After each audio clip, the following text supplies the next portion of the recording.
পাচারের উদ্দেশ্যে বিলেতি মদ গাড়িতে তুলতে গিয়ে আটক 2। পাচারের উদ্দেশ্যে বিলেতি মদ গাড়িতে তুলতে গিয়ে ধরা হলো 2 যুবককে। ঘটনা রবিবার রাত প্রায় 11টা নাগাদ রাজধানীর দশমী ঘাট ক্লাব সংলগ্ন এলাকায় আটক 2 যুবককে বটতলা ফাঁড়ির পুলিশের হাতে তুলে দিয়েছেন ক্লাবের সদস্যরা। রবিবার রাতে স্থানীয় ক্লাবের সদস্যরা একটি সন্দেহজনক গাড়িকে দশমী ঘাট এলাকায় দেখতে পান। গাড়িতে লক্ষ্য করে প্রচুর পরিমাণে বিলেতি মদ বোঝাই করা হচ্ছে। সঙ্গে সঙ্গে গাড়িটিকে আটক করে পুলিশকে খবর দেয়। ঘটনার খবর পেয়ে বটতলা ফাঁড়ির পুলিশ ছুটে যায়।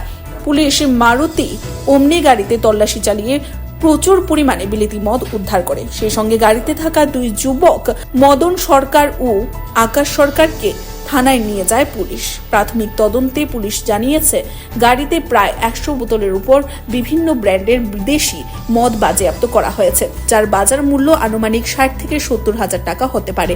ঘটনার তদন্ত শুরু করেছে পুলিশ। আজকে রাত্র আনুমানিক 10:10 নাগাদ একটা খবর আসে যে দশমী ক্লাবের এখানে একটা গাড়িতে হিউজ পরিমাণ মদ বটতলা থেকে মহাবীরের দিকে যাওয়ার জন্য প্রস্তুত হয়েছে। তো এই খবর পাওয়া মাত্র আমাদের আউটপোস্টে যে SI মানিক বিশ্বাস এবং সঙ্গে স্টাফ নিয়ে মহাবীর এই বটতলা দশমী ক্লাবের সামনে যায় এবং একটা গাড়ি ডিটেইন করে। তো যার নাম্বার TR01BG 0302 মারুতি ওমনি। তো গাড়িটার মধ্যে যখন তল্লাশি করা হয়, তল্লাশি করে বিপুল পরিমাণ বিভিন্ন ব্র্যান্ডের বিয়ার এবং বিভিন্ন ব্র্যান্ডের অন্যান্য যে লিকার এগুলো পাওয়া যায়। তো আনুমানিক প্রায় 100 বোতলের উপরে হবে। পেসপালো যা আছে সিজ করে এখন নিয়ে আসে এবং এই গাড়িটা থেকে দুজনকে ডিটেইন করা হয়। তো তাদের নাম হলো একজন মদন সরকার, একজন আকাশ সরকার। তাদের বাড়ি লঙ্কামোড়া। তো এখন পেসপালো যে অ্যাকশন আছে অ্যাকশন নেওয়া হয়। আচ্ছা, গাড়ি দিয়ে মদগুলি কোথায় নিয়ে যাওয়া হচ্ছিল? এই লঙ্কামোড়ের সাইডে নিয়ে যাওয়া হচ্ছিল। অ্যাকচুয়ালি বর্ডার রুটটা তারা ইউজ করে।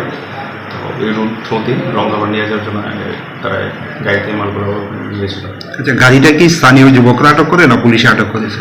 আমাদের কাছে যখন খবর আছে তখন কিছু লোক এগেনে ছিল। তো ওরাই প্রথমে ডিটেইন করে তারপর পুলিশকে খবর দেয়। Bureau report, CNE TV. CNE TV, channel for news and entertainment.